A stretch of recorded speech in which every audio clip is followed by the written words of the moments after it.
بسم اللہ الرحمن الرحیم۔ محترم دوستو، السلام علیکم ورحمۃ اللہ وبرکاتہ۔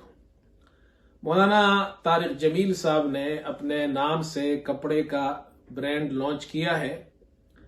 اس حوالے سے سوشل میڈیا پر ایک بحث شروع ہوئی۔ بہت سے لوگوں نے مولانا سے اختلاف کیا کہ وہ مذہبی شخصیت ہے اور ان کی جو شہرت ہے وہ مذہب کی وجہ سے ہے اور وہ مذہب کا نام استعمال کر رہے کاروبار کے لیے وغیرہ وغیرہ۔ اس پر میں نے ارادہ کیا تھا کہ میں کچھ باتیں عرض کروں، پھر میں نے سوچا کہ انتظار کرنا چاہیے کہ حضرت مولانا طارق جمیل صاحب اس بارے میں خود کیا ارشاد فرماتے ہیں۔ چنانچہ کل ان کی ویڈیو آ گئی۔ ہمارا خیال یہ تھا کہ وہ یہ ارشاد فرمائیں گے کہ جی میں تجارت کرتا ہوں اور تجارت کرنا ایک اچھی چیز ہے اور علماء کو بھی تجارت کرنی چاہیے، اور میں بھی اس بات کے ساتھ ایگری ہوں کہ تجارت کرنا کوئی ایسی چیز بری چیز نہیں، علماء کو بھی تجارت کرنا چاہیے۔ لیکن انہوں نے یہ بیان دیا کہ یہ جو برانڈ ہے، اس کی جو آمدنی ہے، یہ میں اپنے لیے نہیں کر رہا ہوں، یعنی کوئی کاروبار میرا نہیں ہے یہ، اور ارادہ ان کے اپنے لیے نہیں بلکہ یہ جو ان کے مدارس ہے، انہوں نے بیان کیا کہ تقریباً 10 مدارس ہے، ادارے ہیں ان کے،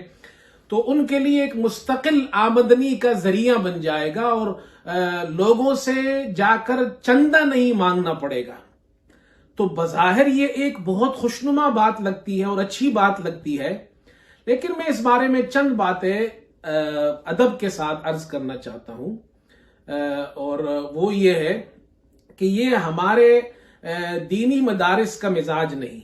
اور اکابرین علماء دیوبند جو دیوبند کے اکابرین تھے ان کا یہ مزاج نہیں۔ میں اس حوالے سے حضرت مولانا قاسم نانوتوی رحمت اللہ علیہ، جنہوں نے دارالعلوم دیوبند کی بنیاد رکھی،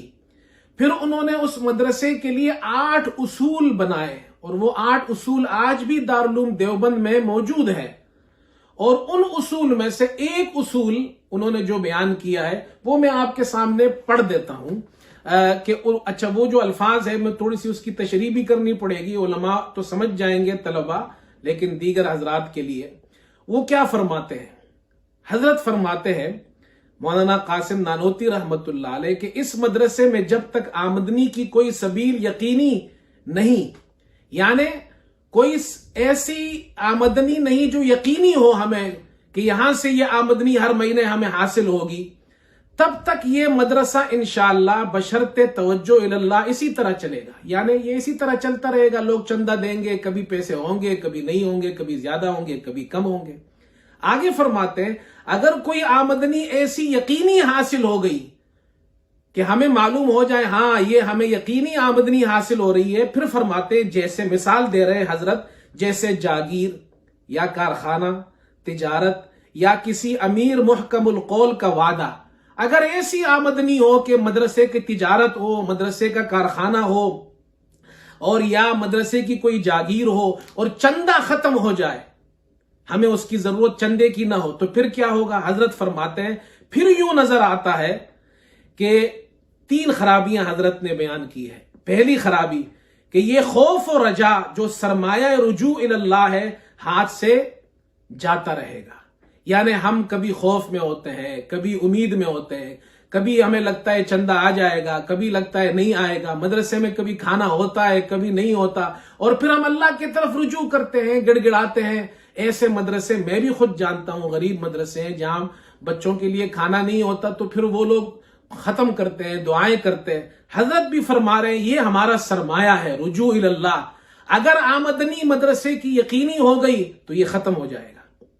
دوسری بات حضرت فرما رہے ہیں امداد غیبی موقوف ہو جائے گی، جو اللہ غیب سے امداد کرتے ہیں مدارس کی، مدرسے کی، وہ ختم ہو جائے گی۔ اور تیسری بات حضرت یہ ارشاد فرماتے کارکنوں میں باہم نزاع پیدا ہو جائے گا، جو مدرسے کے افراد ہیں اس وجہ سے ان میں آپس میں جھگڑا پیدا ہو جائے گا۔ یہ 3 بڑی خرابیاں حضرت نے ذکر کی ہے، اور وہ یہ فرما رہے ہیں کہ مدرسے کا نظام اسی طرح چلنا چاہیے کہ لوگ آئے تاکہ مسلمان اس میں چندہ دے اور سب کا حصہ ہو اس کے اندر۔ ایک بات میں یہ بھی عرض کر دوں، مولانا تو خود بہت مشہور آدمی ہے،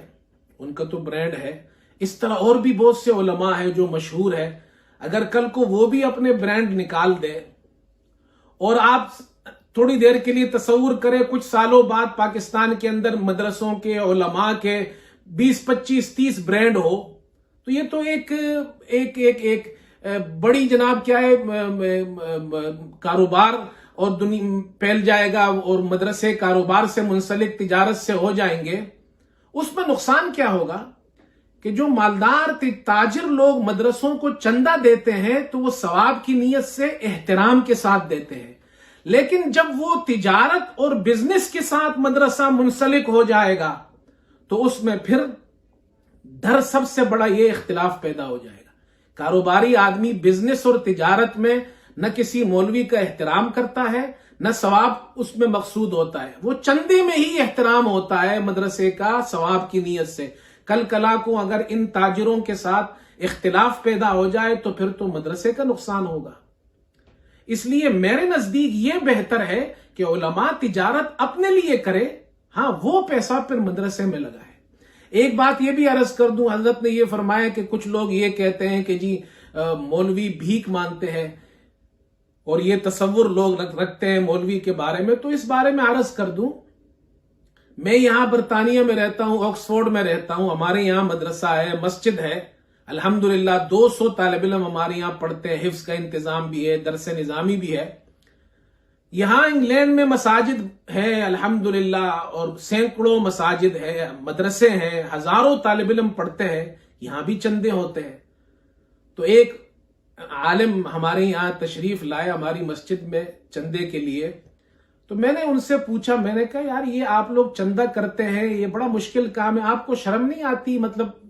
اس طرح کھڑے ہوتے ہیں، اعلان کرتے ہیں۔ تو انہوں نے ایک عجیب بات کہی، انہوں نے کہا مولانا شرم کس بات کی؟ اللہ کے گھر کے لیے ہم چندہ مانگتے ہیں، جو طالب علم پڑھتے ہیں وہ اللہ کے مہمان ہیں، ان کے لیے مانگتے ہیں، اس پر تو ہمیں فخر کرنا چاہیے۔ اس کے بعد سے مجھ پر اتنا اثر ہوا